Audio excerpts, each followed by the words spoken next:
मानव इतिहास की शुरुआत से ही मंगल ने इंसानों की कल्पनाओं को आकार दिया है। दुनिया भर में जब प्राचीन सभ्यताओं ने मंगल की ओर देखा तो उन्हें मंगल किसी युद्ध भूमि के जैसा लाल दिखाई दिया, तो उन्होंने इसका नाम युद्ध के देवता के नाम पर मार्स रख दिया। बेबीलोन के प्राचीन लोग इसे नरगल कहते थे। वो इसे विनाश के देवता के रूप में पूजते थे। ग्रीक और रोमन्स इसे एरीज और मार्स कहकर बुलाते थे, जो शक्ति और संघर्ष का प्रतीक माने जाते हैं।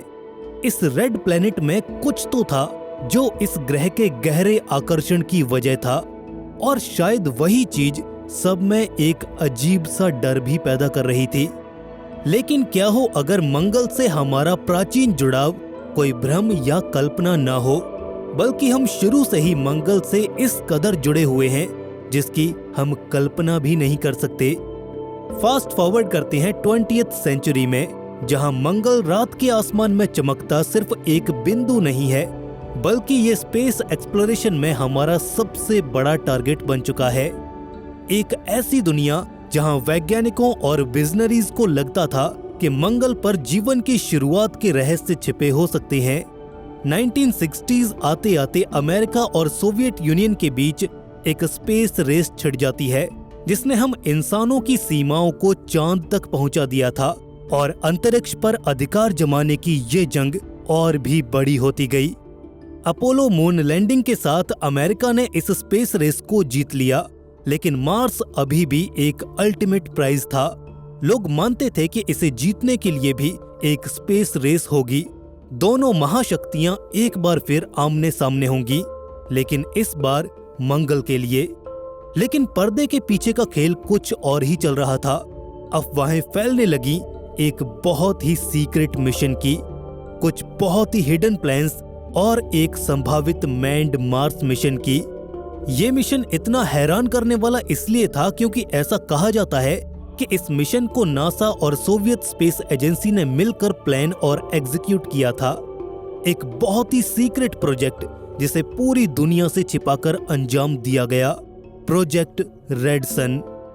1970 के दशक में कहा जाता है कि नासा और सोवियत स्पेस एजेंसी ने मिलकर इस प्रोजेक्ट पर काम किया, जिसका लक्ष्य था ह्यूमंस को मार्स पर भेजना। ये वही समय था जब कोल्ड वॉर टेंशन्स अपने चरम पर थी। फिर भी कुछ लोग मानते हैं कि इन दोनों देशों ने अपनी राइवलरी को भुलाकर मंगल के गहरे रहस्यों का पर्दाफाश करने के लिए एक साथ काम किया था। और अगर ये सच है तो क्या अमेरिका और सोवियत यूनियन में छिड़ी स्पेस रेस की जंग एक बड़े और सीक्रेट मिशन से लोगों का ध्यान हटाने की एक साजिश थी? हालांकि यहाँ पर चौंकाने वाली बात यह है कि प्रोजेक्ट रेड सन के मिशंस की पुष्टि करने वाला कोई ऑफिशियल रिकॉर्ड हमारे पास नहीं है, लेकिन कुछ सबूत हैं, कुछ एलिजिड लीक हुई फुटेजेस और कुछ ऐसे लोगों के बयान जो इस मिशन के अंदर तक जुड़े होने का दावा करते हैं, जिससे ये संकेत मिलते हैं कि शायद ये मिशन सच में अंजाम दिया गया हो। क्या ये दुनिया का सबसे बड़ा सीक्रेट स्पेस प्रोग्राम था? क्या हम बहुत पहले ही मंगल पर जा चुके हैं? कई साल पहले, जब हमने मॉडर्न मार्स मिशंस के बारे में सोचा भी नहीं था। इस वीडियो में हम प्रोजेक्ट रेड सन की कहानी की गहराई में जाएंगे और इस पॉसिबिलिटी को एक्सप्लोर करेंगे कि क्या वाकई आधी सदी पहले ही इंसान मंगल पर जा चुका है। इस वीडियो में हमारे साथ लास्ट तक बने रहें, क्योंकि हम क्लूज को जोड़कर देखने वाले हैं, सबूतों की जांच करने वाले हैं और नासा के इस alleged secret manned Mars mission की मिस्ट्री को सुलझाने की कोशिश करेंगे। Origin of project red sun. मंगल ग्रह पर इंसानों को भेजने का विचार वैज्ञानिकों के दिमाग में स्पेस एक्सप्लोरेशन के शुरुआती दिनों से ही था।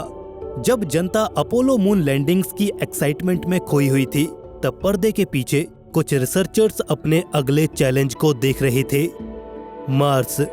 लेकिन ये सिर्फ साइंटिफिक खोज करने के लिए नहीं था, बल्कि अमेरिका और सोवियत यूनियन के बीच बढ़ती राइवलरी में खुद को बड़ा साबित करने के लिए था। कोल्ड वॉर के दौरान स्पेस रेस सिर्फ एक तकनीकी लड़ाई नहीं थी, ये ग्लोबल पावर का प्रतीक बन चुकी थी। चांद तो बस एक इमीडिएट गोल था, लेकिन मार्स उससे कहीं ज्यादा बड़ा था। दोनों सुपर पावर्स के पास मंगल पर पहले पहुंचकर चांद से भी कुछ बड़ा कर देने का मौका था। We choose to go to the moon in this decade and do the other things, not because they are easy, but because they are hard.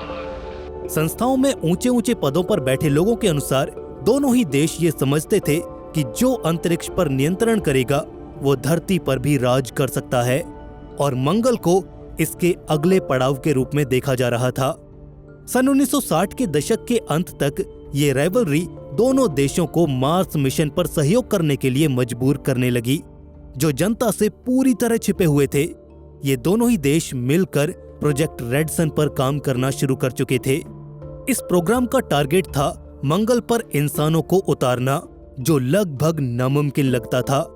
Report से ये संकेत मिलते हैं कि प्रोजेक्ट रेड सन को एकदम सीक्रेटली डिजाइन किया गया था, जिसमें एक क्लासिफाइड बजट के तहत रिसोर्सेज यूज किए गए थे। इस पूरे प्रोग्राम के सारे मिशंस को भी क्लासिफाइड ही रखा गया था, और ऐसा करने के कई कारण थे। सबसे पहले मिशन फेलियर का रिस्क था। सोचकर देखिए, 1970 में मंगल पर इंसानों को भेजना उस समय की टेक्नोलॉजी के हिसाब से ये कितना जोखिम भरा था। अगर ऐसा मिशन पूरी दुनिया के सामने फेल हो जाता तो ये दोनों देशों की क्रूरता की निशानी बन जाता, जिससे दोनों देशों की छवि खराब हो जाती। दूसरा कारण था कि उस समय दोनों ही देश सत्ता के एक नाजुक दौर से गुजर रहे थे। एक सक्सेसफुल मार्स मिशन पूरे खेल को पलट सकता था, और अब ये चीज कुछ सेंस बनाने लगी है कि इतनी बड़ी चीज को आम जनता से क्यों छिपाया गया, कम से कम तब तक जब तक कि कोई बेहतर रिजल्ट सामने न आ जाए। हालांकि नासा और रॉसकॉस्मोस के ऑफिशियल रिकॉर्ड्स में प्रोजेक्ट रेड सन का कोई जिक्र नहीं मिलता, लेकिन कोल्ड वॉर के दौरान जो सीक्रेसी रखी गई थी उसे देखकर संभावना जाहिर करना कोई बड़ी बात नहीं है। क्या ऐसा वाकई संभव है कि बंद दरवाजों के पीछे दोनों ही देशों के टॉप साइंटिस्ट मंगल पर जाने की तैयारी कर रहे थे? प्रोजेक्ट रेड सन पूरी तरह से रहस्यों से घिरा हुआ है, लेकिन इन अफवाहों ने कॉन्स्पिरेसी थियरिस्ट, हिस्टोरियंस और स्पेस एंथुसियास्ट की कल्पनाओं को जगा दिया। Mission details. अगर प्रोजेक्ट रेड सन वाकई में एक सच्ची घटना है तो इसकी सफलता उस क्रू पर निर्भर करेगी जो अमेरिका और सोवियत यूनियन से चुने गए होंगे। हालांकि किसी भी स्पेसिफिक एस्ट्रोनॉट के नाम को कभी कंफर्म नहीं किया गया, लेकिन कॉन्स्पिरेसी थियरिस्ट का मानना है कि इस मिशन में नासा के अपोलो प्रोग्राम के प्रोमिनेंट एस्ट्रोनॉट्स और सोवियत स्पेस प्रोग्राम के कॉस्मोनॉट भी शामिल थे। कुछ लोग ये अनुमान लगाते हैं कि इस प्रोजेक्ट की टीम में अपोलो 11 के एस्ट्रोनॉट माइकल कॉलिंस भी शामिल थे। साथ ही सोवियत यूनियन के एलेक्सी लेनोव का नाम भी सामने आता है, जो अंतरिक्ष में बाहर जाने वाले पहले इंसानों में से एक थे। इतने बड़े स्केल के मिशन के लिए सीक्रेसी सबसे ज्यादा जरूरी थी। थियरीज के मुताबिक नासा और रॉसकॉस्मोस ने इस दौरान कोड नेम्स का बहुत ज्यादा इस्तेमाल किया, और ये पूरा प्रोजेक्ट दुनिया भर में फैली रिमोट फैसिलिटीज से ही ऑपरेट किया गया था। क्रू को एक कड़ी फिजिकल और साइकोलॉजिकल ट्रेनिंग से गुजारा गया ताकि वो मंगल तक पहुंचने के सफर के दौरान अकेलेपन में मिशन के लिए वफादार रह पाएं। उन्हें न केवल स्पेस की कठोरता को सहना था, बल्कि चांद से कहीं ज्यादा लंबी यात्रा पर निकलना था। एकांत और तनाव से निपटने के लिए ये ट्रेनिंग जरूरी थी। प्रोजेक्ट रेड सन को लेकर कहा जाता है कि ये ऐसी टेक्नोलॉजी पर आधारित था जो सोवियत और अमेरिकन डिजाइन का कॉम्बिनेशन थी। ऐसा माना जाता है कि इस मिशन के लिए सैटर्न 5 रॉकेट का इस्तेमाल किया गया था, वही पावरफुल रॉकेट जो अपोलो मून मिशंस में इस्तेमाल किया गया था। हालांकि मार्स तक पहुंचने के लिए स्पेसक्राफ्ट को अपग्रेड्स की जरूरत थी, क्योंकि मून मिशन के स्पेसक्राफ्ट को मार्स मिशन में यूज नहीं किया जा सकता। स्पेसक्राफ्ट में advance life support system, radiation shielding और सप्लाईज के रखने की व्यवस्था करना जरूरी था, जो मिशन की कामयाबी के लिए जरूरी अपडेट्स थे। इसका सबसे दिलचस्प दावा यह है कि प्रोजेक्ट रेड सन के क्रू के पास एक ऐसा लैंडर था जो मार्स की सरफेस पर उतर सकता था। उसके पास ऐसे उपकरण और टेक्नोलॉजी थी जो मार्शियन सरफेस और मार्शियन सॉइल को स्टडी कर सकती थी। सोर्सेज का कहना है कि इस लैंडर में rudimentary rover, soil analysis tools और एडवांस कैमरास लगाए गए थे, जो शायद सतह की तस्वीर लेने के लिए इस्तेमाल किए गए होंगे। कथित तौर पर लीक्ड फुटेज में वीरान मार्शियन लैंडस्केप्स दिखाई गई हैं, जिसमें दूर दराज की पहाड़ियां और मैदान भी हैं। इस फोटो से ये अफवाह फैलाई गई कि ये तस्वीरें प्रोजेक्ट रेड सन के एस्ट्रोनॉट्स द्वारा ली गई थी। पर सोचने वाली बात है, क्या 1970 के दशक की टेक्नोलॉजी एक क्रू को मार्स तक पहुंचाकर और फिर वापस उन्हें सुरक्षित धरती पर वापस ला सकती है क्या? यही वो सबसे बड़ा सवाल है जो इस प्रोजेक्ट को एक कॉन्स्पिरेसी साबित कर सकता है। इसके अलावा भी कई सवाल हैं। एक लॉन्ग जर्नी पर लाइफ सपोर्ट सिस्टम को बनाए रखना भी बहुत चैलेंजिंग होता है, लेकिन जो सबूत लोगों के हाथ लगे वो कुछ और ही कह रहे थे। Evidences and leak controversy. Project red Sun की कहानी शायद एक बेकार थियरी ही रह जाती जो लोगों के बीच घूमती लेकिन आखिरकार भुला दी जाती अगर कुछ लीक्स दुनिया के सामने ना आए होते तो। इन लीक्स में कुछ ग्रेनी फोटोग्राफ्स थे जो काफी पुराने लग रहे थे, कुछ वीडियो क्लिप्स और कथित तौर पर कुछ अंदर के लोगों के बयान जो कहते हैं कि वो इस मिशन से किसी न किसी तरह से जुड़े हुए थे। इन सब चीजों ने कॉन्स्पिरेसी थियरिस्ट, स्केप्टिक्स और स्पेस हिस्टोरियंस के बीच एक बड़ा विवाद खड़ा कर दिया था। सबसे ज्यादा चर्चा में रहने वाला एविडेंस फोटोग्राफ्स का एक कलेक्शन है जो कहा जाता है कि प्रोजेक्ट रेड सन के एस्ट्रोनॉट्स ने मार्स पर ली थी। इन फोटोज में एक सुनसान और रॉकी लैंडस्केप दिखाया गया है जिनमें आसमान हल्के लाल रंग का दिखाई दे रहा है। दूर दराज मौजूद पहाड़ियां और चट्टानी मैदान देखने में आज के मार्शियन लैंडस्केप की तरह लग रहे हैं, लेकिन ये फोटोज अभी भी कंट्रोवर्सी से घिरे हुए हैं। इस प्रोजेक्ट को सपोर्ट कर रहे लोगों का ये कहना है कि ये इमेजेस इस बात का सबूत हैं कि ये प्रोजेक्ट रेड सन अंजाम दिया गया था और इंसानों ने मंगल पर कदम रखा था बहुत पहले, जब कोई भी रोबोटिक रोवर मंगल पर नहीं पहुंचा था। वहीं स्केप्टिक्स का कहना है कि ये तस्वीरें धरती पर ही रेगिस्तान या किसी दूर दराज के इलाके की हैं जो मंगल जैसा लगता है, ताकि इसे मंगल जैसा दिखाकर एक नई कॉन्स्पिरेसी को खड़ा किया जा सके। चलो ठीक है, मान लिया कि ये तस्वीरें फेक की जा सकती हैं, लेकिन उस वीडियो का क्या जो सन 2000 के शुरुआत में ही वायरल हो गई थी? शायद इससे भी ज्यादा कन्विंसिंग तो ये वीडियो है जो एलिजिडली प्रोजेक्ट रेड सन के एक मिशन को डॉक्यूमेंट करती है। इसमें सैटर्न 5 रॉकेट को स्पेस में लॉन्च होते हुए दिखाया गया है। फिर स्पेसक्राफ्ट की खिड़की से मंगल के लैंडस्केप को भी दिखाया जाता है। इस वीडियो ने दर्शकों को अलग अलग गुटों में बांट दिया। मानने वाले लोग ये कह रहे थे कि सैटर्न 5 रॉकेट की यूनिक मार्किंग्स ये साबित करती हैं कि ये रॉकेट उस सीक्रेट मिशन का हिस्सा था जो किसी भी नॉन अपोलो मिशन से एकदम अलग था। हालांकि क्रिटिक्स का ये कहना है कि ये फुटेज अपोलो मिशन की ही कोई पुरानी फुटेज है, लेकिन इसको अल्टर किया गया है। इन इमेजेस और वीडियोस के अलावा कुछ इनसाइडर से मिली जानकारी ने इस कहानी में और ज्यादा आग लगा दी। एक महत्वपूर्ण शख्सियत जो प्रोजेक्ट रेड सन की कहानी में शामिल है वो है जॉन लियर, जो कि एक फॉर्मर CIA पायलट है जिनकी पहचान सीक्रेट गवर्नमेंट प्रोजेक्ट्स पर चर्चा करने के लिए की जाती है। लियर का दावा है कि प्रोजेक्ट रेड सन नासा द्वारा अनेकों देशों के साथ मिलकर किए गए कई सीक्रेट मिशंस में से एक था, जिनका उद्देश्य पृथ्वी से बाहर मानवता का विस्तार करना था। लियर के अनुसार ये मिशन मार्स पर ह्यूमन प्रेजेंस को स्थापित करने के लिए किया गया था, ताकि फ्यूचर में स्पेस कॉलोनी बनाने की दिशा में कदम बढ़ाई जा सकें। लियर के दावों ने बिलीवर्स के हौसले तो बढ़ा दिए, लेकिन उनमें इसको लेकर जिज्ञासा भी पैदा कर दी। हालांकि कई स्केप्टिक्स इनकी कही बातों को केवल मनगढ़ंत ही मानते हैं। बिना कोई ठोस प्रमाण के ऐसे बयान देना लियर और उनके बयानों को शक के घेरे में ले आता है। कुछ लोग तो लियर को एक ऐसे व्यक्ति के रूप में देखते हैं जो सरकारी रहस्यों को बढ़ा चढ़ाकर या झूठ बनाकर पेश करते हैं। फिर सवाल यह है कि अगर ये लीक्स सही हैं, तो और ज्यादा एविडेंसेस हमारे सामने क्यों नहीं आए? मार्स मिशन का स्केल इतना बड़ा होता है कि उसे पूरा करने के लिए बड़े स्केल पर रिसोर्सेज, एम्प्लॉइज और लॉजिस्टिक्स की जरूरत पड़ती है। स्केप्टिक्स का कहना है कि इतने बड़े स्केल पर चीजों को सीक्रेट रखना इम्पॉसिबल हो जाता है। आखिर सबसे सीक्रेट रखे गए प्रोजेक्ट्स के भी कुछ डॉक्यूमेंट्स होते हैं और कुछ क्रेडिबल विटनेसेस भी होते हैं जो कभी न कभी बाहर आकर आखिरकार उस राज से पर्दा उठा ही देते हैं। इसके अलावा 1970 के दशक में मंगल तक पहुंचने के लिए जो टेक्नोलॉजी प्रोग्रेस चाहिए थी वो आश्चर्यजनक थी। हालांकि कुछ लोग अभी भी नहीं मानते कि हम 2024 में भी मंगल पर जाने में कैपेबल हैं।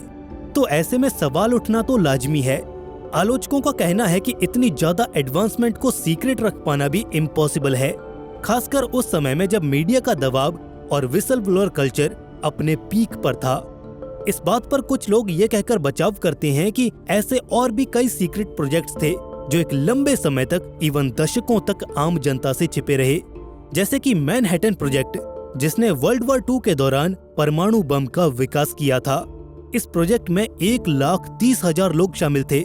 कई स्टेट्स में टॉप सीक्रेट ऑपरेशंस चलाए गए थे, लेकिन फिर भी वो युद्ध के अंत तक सबसे छिपा रहा। इसी तरह 1960s के स्टेल्थ एयरक्राफ्ट प्रोजेक्ट को भी कई सालों तक छिपा कर रखा गया, बावजूद इसके कि इन प्रोजेक्ट्स में भी बड़े पैमाने पर संसाधन इस्तेमाल किए गए थे। प्रोजेक्ट रेड सन के सपोर्टर्स ऐसे ही कई एग्जाम्पल्स देकर कहते हैं कि सरकारें वास्तव में बड़े प्रोजेक्ट्स को सीक्रेट रख सकती हैं, तो मार्स मिशन की ये मिस्ट्री भी कुछ अलग नहीं है। कुछ बिलीवर्स का कहना है कि प्रोजेक्ट रेड सन को एक बहुत ही सीक्रेट बजट से फंड किया गया था, जो कि नासा के किसी बड़े प्रोग्राम का हिस्सा रहा होगा। इन फंड्स के सहारे ही सारे सीक्रेट मिशंस को अंजाम दिया गया, जो एक दूर दराज इलाके में चोरी छिपे लॉन्च किए जा रहे थे। ये सीक्रेसी की जो लेयर है वो इस प्रोजेक्ट रेड सन को और भी ज्यादा आकर्षक बना देती है, और जो लोग इस पर विश्वास करना चाहते हैं उनके लिए ये लीक्स और भी ज्यादा महत्वपूर्ण हो जाती हैं। हालांकि पूरी तरह सीक्रेट होने के बावजूद भी प्रोजेक्ट रेड सन के अस्तित्व को साबित करने वाला कोई भी ऑफिशियल डॉक्यूमेंट, कोई क्रेडिबल विटनेस या फिर कोई टेक्नोलॉजिकल आर्टिफैक्ट हमारे सामने नहीं आया है। फिर भी कॉन्स्पिरेसी एंथुसियास्ट के लिए सिर्फ इन एविडेंस के टुकड़े, फोटोज, वीडियो फुटेज और कुछ इनसाइडर्स के बयान ही इस कहानी को दिलचस्प बना देते हैं। बहुत से लोगों के लिए ये मिशन स्पेस एक्सप्लोरेशन का सबसे बड़ा व्हाट इफ बना हुआ है। क्या इंसान पहले ही मार्स पर पहुंच चुके थे और इसके सारे एविडेंसेस को दबा दिया गया है? क्यूरियस लोगों के लिए प्रोजेक्ट रेड सन एक दिलचस्प संभावना है, एक ऐसी दुनिया जहां स्पेस एक्सप्लोरेशन की सीमाएं पहले ही पार की जा चुकी हैं, बस लोगों की नजरों से छिपाकर। लेकिन आखिरकार ऐसा करने की जरूरत ही क्यों पड़ी? Why keep Project red Sun a secret? Project red Sun को लेकर सबसे बड़ा सवाल यह है कि नासा और सोवियत यूनियन ने इसे सीक्रेट क्यों रखा? मार्स पर एस्ट्रोनॉट्स को भेजना मानवता के लिए एक ऐतिहासिक छलांग होती, तो फिर इसे गुप्त रखने की जरूरत क्यों पड़ी? प्रोजेक्ट रेड सन को छिपाने के पीछे कारण भी उतने ही अलग अलग हैं जितनी इस मिशन के बारे में अफवाहें हैं। पहला बड़ा कारण था इस मिशन से जुड़ा सबसे बड़ा रिस्क, स्पेस ट्रेवल, और वो भी मैन्ड मिशन, खासकर एक दूर दराज ग्रह जैसे मार्स तक। ये अपोलो मिशन से कहीं ज्यादा खतरनाक था। इस मिशन में फेलियर का मतलब था सीधे लॉस ऑफ लाइफ, जिसे शायद जनता कभी एक्सेप्ट नहीं करती। अगर प्रोजेक्ट रेड सन का कोई भी मिशन एक ट्रेजेडी में तब्दील हो जाता तो इसका असर न केवल नासा की इमेज पर पड़ता, बल्कि फ्यूचर मिशंस के लिए ये रुकावट बन सकता था। और सेम यही चीज सोवियत स्पेस एजेंसी के लिए भी लागू थी। इसके अलावा उस समय के मिशंस पॉलिटिकली मोटिवेटेड हुआ करते थे। अगर कोई घटना हो जाती तो इससे सत्ता उलट पुलट हो सकती थी। कोल्ड वॉर के कॉन्टेक्स्ट में देखा जाए तो ये जनता के सामने देश को कमजोर कर देता। इसका सीधा असर पॉलिटिक्स पर देखने को मिलता। इसे सीक्रेट रखना दोनों ही देशों के हित में था। इसमें दोनों ही देश और दोनों ही सरकारों को फायदा हो रहा था, इसीलिए इसे सीक्रेट रखना ही बेहतर समझा गया होगा। दूसरा बड़ा कारण था टेक्नोलॉजिकल गैप। मार्स तक पहुंचने के लिए ऐसी टेक्नोलॉजिकल इनोवेशन की जरूरत थी जिसका पब्लिक होना शायद ठीक नहीं था। प्रोजेक्ट रेड सन का स्केल और उसकी रिक्वायरमेंट्स कुछ ऐसी थी कि इसमें यूज होने वाले रिसोर्सेज और तकनीकी खोजों को नासा और सोवियत यूनियन दोनों ही गुप्त रखना चाहते थे। अगर उन्होंने advance life support system, radiation shielding या प्रपल्शन मेथड्स जैसी तकनीकों का विकास किया था तो ये स्पेस एक्सप्लोरेशन और मिलिट्री एप्लीकेशंस के लिहाज से सीक्रेट ही रखे जाने थे। इसके अलावा इसको सीक्रेट रखने के पीछे शायद दुश्मन देशों और जासूसों से बचना भी एक कारण हो सकता है। एक और स्पेकुलेटिव थियरी ये कहती है कि प्रोजेक्ट रेड सन ने मंगल पर कुछ ऐसा खोज निकाला था जिसकी कोई उम्मीद ही नहीं थी। वो खोज इस मिशन को एक सेंसिटिव इशू बना सकती थी। कुछ कंस्पिरेसी थियरिस्ट का मानना है कि मंगल पर गए एस्ट्रोनॉट्स ने मंगल पर एक्स्ट्रा टेरेस्ट्रियल लाइफ के संकेतों को खोज लिया था। या अनोखी जियोलॉजिकल फॉर्मेशंस ने इस मिशन को सीक्रेट बना दिया, क्योंकि उनके पब्लिक में आते ही कई सवाल खड़े होने लग जाते। लेकिन ये कहा जाता है कि 1976 में भेजा गया वाइकिंग मिशन इसी लाइफ को खोजने के लिए भेजा गया फॉलोअप मिशन था, जिसने लाइफ को खोजा भी, लेकिन बाद में नासा ने इस खोज से साफ इनकार कर दिया। लेकिन अगर एस्ट्रोनॉट्स को मंगल पर कुछ ऐसा मिला था तो पृथ्वी के बाहर जीवन के बारे में सवाल उठना भी लाजमी था। इसीलिए जिन देशों ने इस मिशन में हिस्सा लिया था वो इसे तब तक छिपाते जब तक कि वो खुद किसी नतीजे पर न पहुंच जाएं। आखिरकार अगर माइक्रोबियल लाइफ जैसी कोई चीज होती जो मंगल पर मौजूद हो तो वह हमारी यूनिवर्स की समझ को पूरी तरह से बदल देती। आखिरी कारण ये हो सकता है कि Project red Sun cold war के दौरान दोनों देशों के लिए फायदा दे सकता था। हालांकि यूएस और सोवियत यूनियन दोनों ही राइवल्स थे, लेकिन दोनों ही देशों का एक कॉमन गोल था, अपने राइवल को स्पेस में बढ़त हासिल करने से रोकना। इस प्रोजेक्ट पर दांव बहुत ऊंचे लगे हुए थे और इस मिशन में सीक्रेटली कोऑपरेट करना दोनों ही देशों को अपनी स्पेस एक्सप्लोरेशन की सीमाओं को बढ़ाने का मौका देता, और वो भी बिना किसी देश या जनता की नजरों में आए। इस मिशन को सीक्रेट रखकर दोनों ही महाशक्तियां अपने राजनीतिक फायदे के बारे में सोच रही थीं। आखिरकार अगर प्रोजेक्ट रेड सन वाकई में हुआ था तो इस मिशन को गुप्त रखना ही इसके द्वारा की गई खोजों को छिपाने का अच्छा तरीका हो सकता था। इस मिशन के सीक्रेट होने की वजह शायद बहुत से पहलुओं में छिपी हो सकती हैं, और ये पहलू शायद नेशनल सिक्योरिटी, साइंटिफिक डोमिनेंस और मार्स मिशन के दौरान सामने आने वाली अनजान चुनौतियों से जुड़े हो सकते हैं। कंक्लूजन, प्रोजेक्ट रेड सन का रहस्य स्पेस एक्सप्लोरेशन के छिपे हुए इतिहास में दफन पड़ी कोई असली कहानी हो सकती है। इस पर अभी बहुत से सवाल करना बाकी हैं, चाहे ये सच हो या काल्पनिक, लेकिन ये हमारी सोच और कल्पना शक्ति को जगाता है। आपको क्या लगता है कि इस पूरे मिशन के पीछे की सच्चाई क्या हो सकती है? हमें कमेंट सेक्शन में जरूर बताइएगा। बाकी अगर आप इस पूरे मिशन की असलियत जानना चाहते हैं तो चैनल को सब्सक्राइब जरूर कर लीजिए, क्योंकि इस मिशन को हम पूरी डिटेल में अगले भाग में डिबंक करने वाले हैं। आखिर में बता दूं कि ये मिशन एक कॉन्स्पिरेसी थियरी के अलावा कुछ नहीं है।